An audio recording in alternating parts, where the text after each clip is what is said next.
রাত প্রায় 11টা। কলকাতার এক পুরনো বাড়ির বারান্দায় দাঁড়িয়ে সায়ন্তনী এক দৃষ্টিতে তাকিয়ে আছে সামনের কৃষ্ণচূড়া গাছটার দিকে। বাতাসে পাতাগুলো নড়ছে, কিন্তু তার মনে ঝড়। ঋত্বিক ঘরে ঢোকার পর থেকেই বোঝা যাচ্ছিল তার মেজাজ ভালো নেই। অফিস থেকে ফিরে খাওয়া দাওয়া করে নীরব হয়ে বসে আছে। সায়ন্তনী জিজ্ঞাসা করল, এই সংসার কি শুধু কর্তব্য পালনের জন্য? ভালোবাসার কি কোনো জায়গা নেই? হঠাৎ পেছন থেকে কড়া গলায় ঋত্বিক বলে ওঠে, তুমি এত রাতে বারান্দায় দাঁড়িয়ে কি ভাবছ? সায়ন্তনী বলল, ভাবছি আমি ঠিক করলাম না কি। ঋত্বিক বলল, মানে? সায়ন্তনী বলল, এত বছর বাবা মার সঙ্গে থেকেছি, ওখানে আমি ছিলাম স্বাধীন, এখানে যেন আমি বন্দি। সম্পর্ক মানে কি শুধু দায়িত্ব?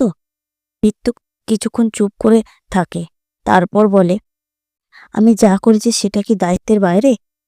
শান্তনী বলল, তোমার কাজ, সংসারের দায়িত্ব সব আছে, কিন্তু আমাকে তুমি কখনো বোঝার চেষ্টা করেছো? তর্ক বাড়তে থাকে। একসময় সায়ন্তনী রেগে বেরিয়ে যায় ঘর থেকে।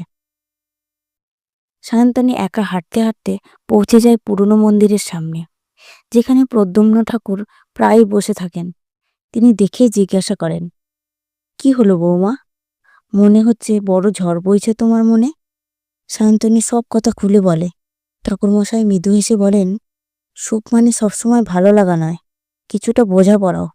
তিনি বোঝান, সংসার মানে শুধু দায়িত্ব নয়, বোঝাপড়ার একটা খেলা।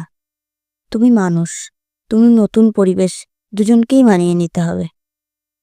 সায়ন্তনী চিন্তায় পড়ে যায়। তার কি খুব বেশি প্রত্যাশা, নাকি সে কিছু বুঝতে ভুল করছে? পরের দিন সকালে সায়ন্তনী উঠে দেখে ঋত্বিক রান্নাঘরে চা বানাচ্ছে। সে বিস্মিত হয়। সায়ন্তনী বলল, তুমি কি রান্না করছো? ঋত্বিক বলছে, হুম। তুমি তো গত রাতে কিছু খাওনি। সায়ন্তনীর মনে হয় সে হয়তো এক পেশি ভাবছিল। ঋত্বিক হয়তো ভালোবাসা দেখাতে পারে না, কিন্তু সে নিজের মতো করেই চেষ্টা করে। একদিন হঠাৎ অফিস থেকে ফিরে ঋত্বিক ব্যাগ থেকে একটা খাম বের করে দেয়। সায়ন্তনী বলল, এটা কি? ঋত্বিক বলল, তুমি যে লেখালেখি ভালোবাসো সেটা জানতাম না। তোমার ডায়েরিটা দেখেছিলাম, তাই তোমার জন্য একটা লেখালেখি কোর্সে ভর্তি করেছি। সায়ন্তনী হতভম্ব।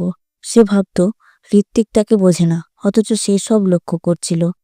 সায়ন্তনীর চোখে জল চলে আসে। সে বুঝতে পারে ভালোবাসা সবসময় কথায় প্রকাশ পায় না, অনেক সময় কাজে লুকিয়ে থাকে। সম্পর্ক কখনো নিখুঁত হয় না, বোঝাপড়া দিয়ে নিখুঁত করে নিতে হয়। সায়ন্তনী ধীরে ধীরে হাসে আর ভাবে, হয়তো ভালোবাসা বোঝাতে হয় না, শুধু অনুভব করতে জানতে হয়।